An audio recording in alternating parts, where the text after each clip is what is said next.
Hey guys, Rob from Expedition Team Overland here. We are in a rainy summer day in Tulsa. Hopefully we don't get any tornadoes, but anything's possible. But we're here driving Route 66. There's a couple mile section, 10-mile section I think or so of road, where they got some pretty cool Route 66 memorabilia with some old cool neon signs, some diners, some restaurants, gas stations, and whatnot. So we're starting here on the eastern, it's called the Eastern Arch. So let's go drive Route 66 today. So we're here on the eastern edge, Route 66, the gateway they call it. Let's go drive Route 66. And just because I gotta have my Jeep, so I rented a Jeep Grand Cherokee. Very nice, Uconnect 5. It's a very nice, comfortable car. So it's no Gladiator, it's no Wrangler, but let's go check out Route 66. All right, we're about 1 mile down from the East Gateway. Here's this little memorial park here for Route 66. Here, just talks about the road, all the memorabilia we're going to see on the roads. So apparently here's number 1 where we started at the East Route 66 Gateway. We're here at spot 2, East Route 66 Impressive Plaza. And I guess here the Route 66 splits. So from 1926 to 1932 took a little bit of a northern route, and then in 1932 to 1985 it went right straight through downtown. So we're gonna go check out all this stuff. There's 15 stops in total on this display here.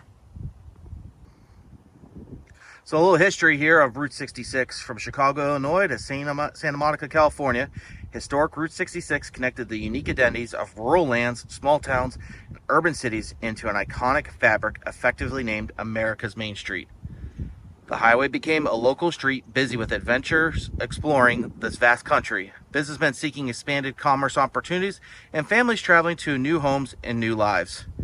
As Route 66 was gaining premise across America, Tulsa was becoming the oil capital of the world, boasting a vast oil production and future oil barons like Paul Getty, William Shelley, Walt Phillips. The 1926-1932 alignment of Route 66 brought travelers through the heart of downtown Tulsa, raising culture center with organ zigzag Art Deco architecture and grand churches. The path of Route 66 typically changed the urban cities. You are standing near the intersection of the original 1926-1932 alignment and the final 1932-1985 alignment. Both routes traveled along 11th Street through downtown Tulsa and Southwest Boulevard. Both routes cross the Arkansas River, the Cypress Ave Route 66 Memorial Bridge, listed in the National Registry of Historic Places. Development of Tulsa's business community spurred the extraordinary growth of downtown towering buildings and bustling commerce. The Mother Road wound through downtown Tulsa during the evolution of Art Deco architecture and the flourishing oil boom. As the expanding stream of US 66 interstate traffic began to surge, different kinds of businesses emerged to serve travelers. Gasoline service stations and diners took their places in the shadows of skyscrapers, creating a woven tapestry between American culture and economic transformation. These were poetry in the retail outlets of the oil industry sprouted in the center of operations of that same industry. Today you can see these icons as more of you travel through downtown on Route 66. Among the historic districts, there are over 24 individual downtown buildings listed in the National Registry of Historic Places. Experience the Blue Dome Historic District, the Oil Capital Historic District, the Cathedral and Cathedral Square, among many ornate-sized skyscrapers. Include a drive down Boston Avenue to see the grand facades and extraordinary exteriors of historic buildings. Make your way to the Cypress Avery Route 66 Memorial Bridge. Although decommissioned as a national highway in 1985, Route 66 continues to live and grow in significance for each generation. All right, we're here at Desert Hills Motel with their classic 55, 57 Chevy. This is just what you would think you would find at a little motel here, just what you'd see on the Cars movie. your little rooms here. I assume the pool was probably there in the center. Right out of 1950. This is really cool. The old neon signs. Very vintage. I bet the rooms are still flashback to 1950. This is what it was like. This is how you traveled across country. You didn't have Marriott's, and you had Holiday Inns, and those were the best hotels that businessmen and everyone stayed in. So let's keep on going down the road. All right, we're here at Tally's Cafe, South Yale Avenue and 11th Street. This is one of the many restaurants you can eat at. I think on Route 66 you could probably gain 100 pounds if you stopped at every restaurant I ate at. Inside, very retro, 1950s, with the red leather seat covers on the booths. One year, pretty cool cafes. All throughout here in Route 66, I think this is all over the country. Route 66, the local environment has tried to capture on it. So here we have this is our historic Route 66 Antique Mall. All along the road, you have these Route 66 signs here on the sidewalks. Just a regular town, but everything has something to do here. All the gas stations or car shops all have Route 66 this, Route 66 that. You even got Route 66 root beer and soda, real sugar cane. All right, we are here at the Oklahoma State Fairgrounds, and here you have the large gold man with the oil derrick. Oklahoma is full of rich oil history, and this is here to symbolize the history that we have here of oil in this state.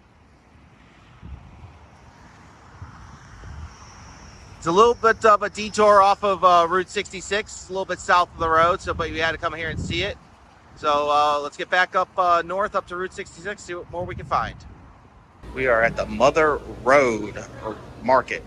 Mother Road is one of the names they call Route 66.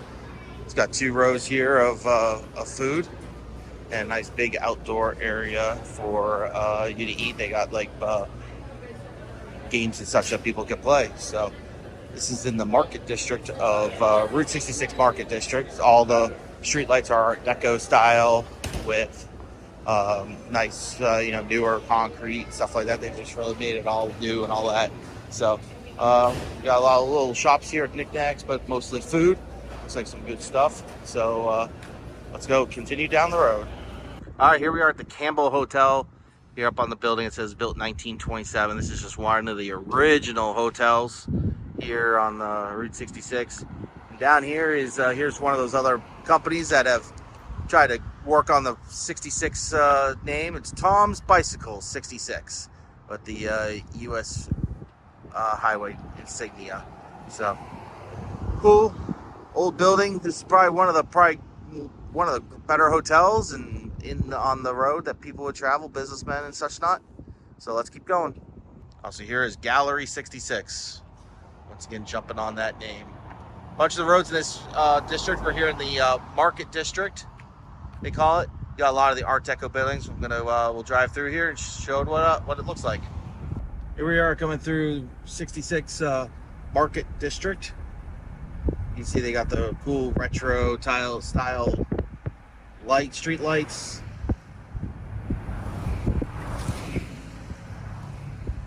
Trying to probably build up the area, some new construction going on. There's the Mother Road Market that we stopped at. We're here at Page Moving and Storage. They started in 1910. These are Fagels, part of the International line. Some of their old trucks that they have. Here in the alleyway in between their 2 buildings. It's a white. There you go. There's all their old numbers, some graffiti on it. This looks like an old International.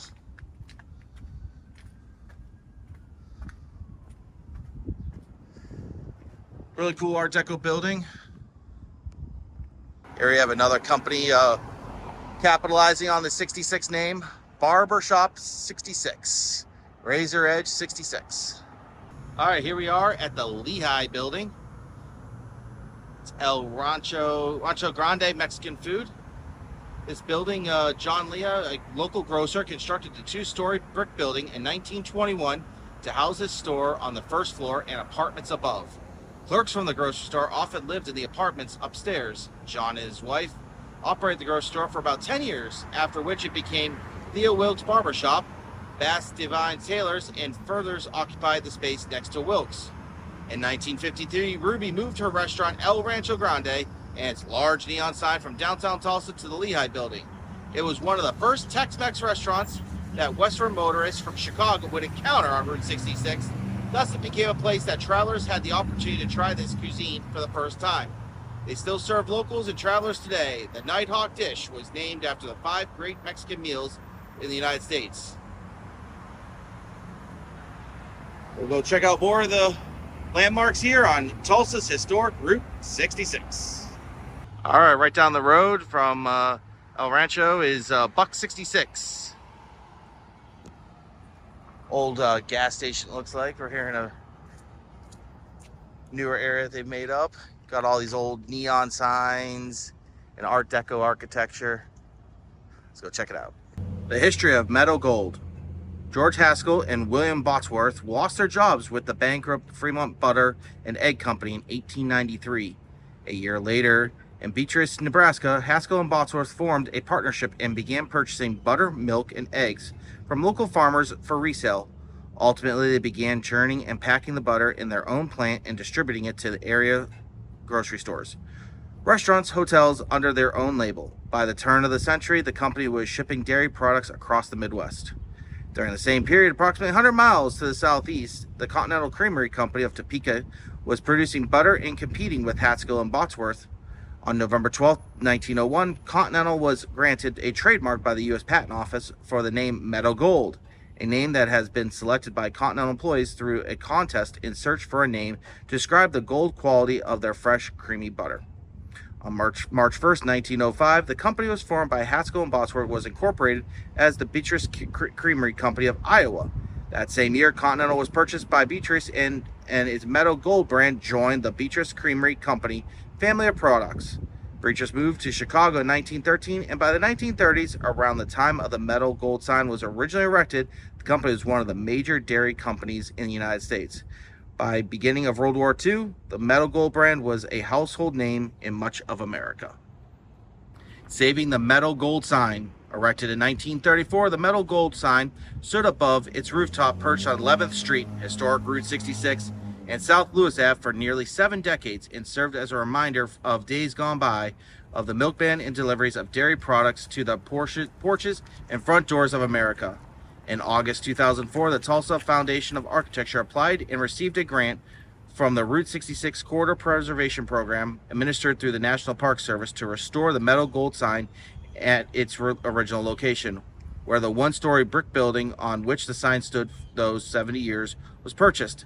The landmark sign was seamlessly doomed to join supporting construction in the landfill. Not wanting to see another icon along Route 66 destroyed, the Tulsa Foundation of Architecture convinced the new owner of the building to allow the organization time to dismantle the sign so it could undergo restoration and be erected at a different location. With assistance from Oklahoma Route 66 Association, private donations, and funds from Vision 2025, Tulsa Foundation Architecture was able to have the sign parts and framework labeled, dismantled, and stored. The citizens of City of Tulsa and Tulsa County through Vision 2025 contributed the balance of the funds needed to complete the restoration of the sign and to build a new supporting structure. Each face of the Meadow Gold sign measures 30 feet wide, 30 feet tall. Originally filled with argon gas, the lettering on the sign is now illuminated using neon gas. The new brick structure, which currently supports the sign structure, was designed to eliminate the plains commerce architecture prevailed along this section of Tulsa Route 66 corridor and is located approximately a mile west of the sign's original location.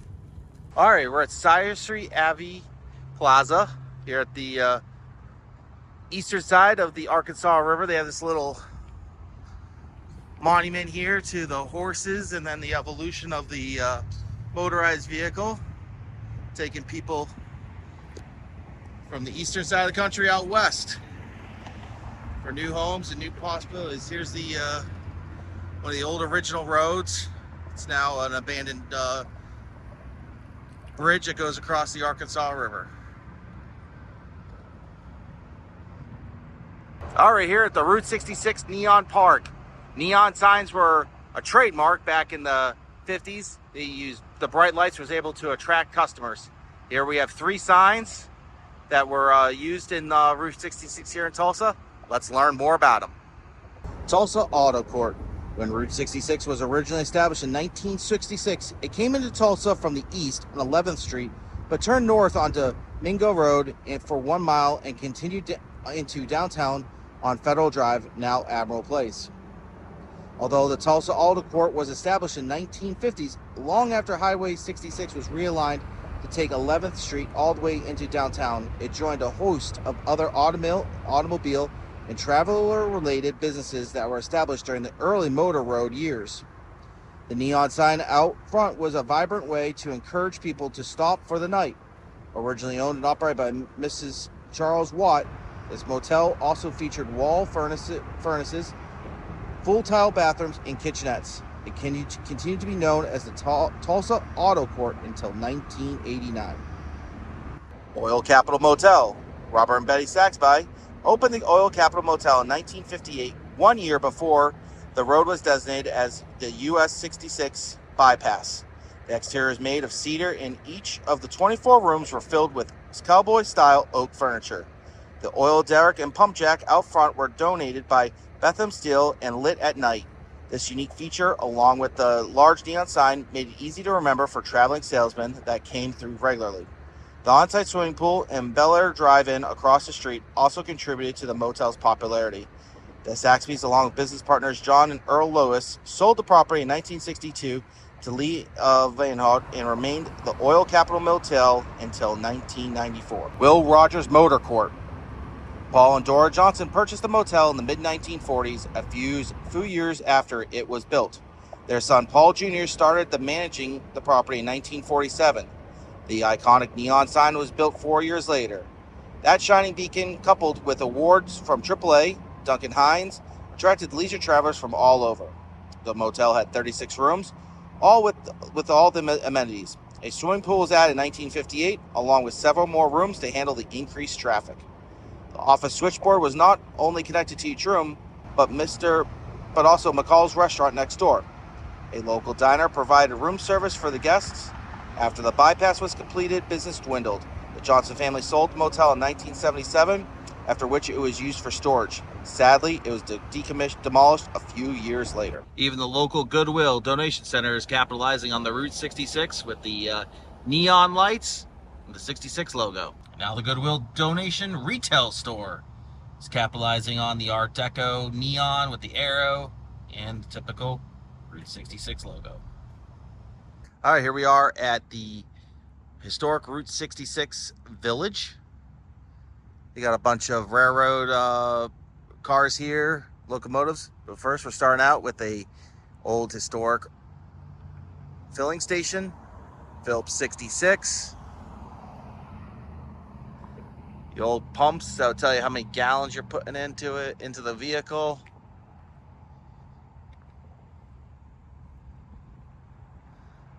Got oil derrick. And then the trains. Let's go explore it all. Here's the backside of the filling station. You have your iconic 2-car garage where the mechanics would probably work on vehicles as they're driving down the road if they need mechanical service. The red brick and gooseneck lights are really just a real cool iconic look for the Route 66 era. The iconic Tulsa 66, we've been seeing that all over the roads, on the road as we've been driving it. Memorial to all the military services, branches of service. The iconic red caboose that was so used in the railroads. And here we have a car for carrying the oil. Obviously, each individual company would have their own car, but to celebrate all the oil here with all the companies that are drilling here, that drilled here in the heyday. Phillips 66, the old iconic Texaco, HF Sinclair, and Shell. Here we have the Red Fork Depot, established in 1884. Very iconic with the wood trusses, the gooseneck lights. Then you have a Pullman car pulled by a locomotive. Of course, it has to be steam.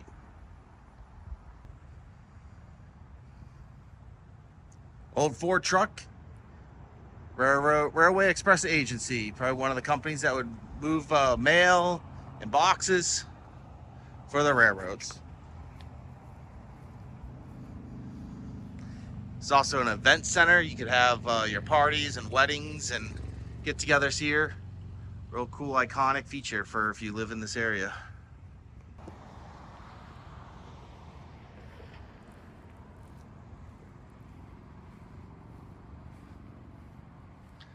I don't think this is a big boy, but it's a very large steam locomotive. I don't think this is probably the paint job from the Frisco Meteor 4500. Maybe one of their Centennial liveries. Yeah, this is a really cool Pullman rail car. And here you have the derrick. That was probably very iconic here back in the day. Now underneath the derrick, they have various types of pumping devices that they use to pump the oil out of the ground. This is all built for the Centennial in 2007.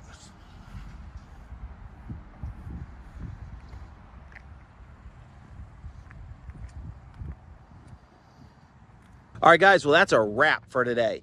We traveled about 10-15 miles down here, Route 66. Right here, we are at the west gate of Tulsa 66. So cool. I haven't even touched the surface of what Route 66 has to offer to this country and how it changed the dynamics of this country. Just one road opened up the world to a lot of people.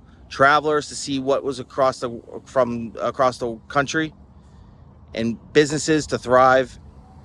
But this is pretty cool. It's too bad the interstate system has revolutionized this country with moving goods at a faster pace, but people miss all this type of stuff.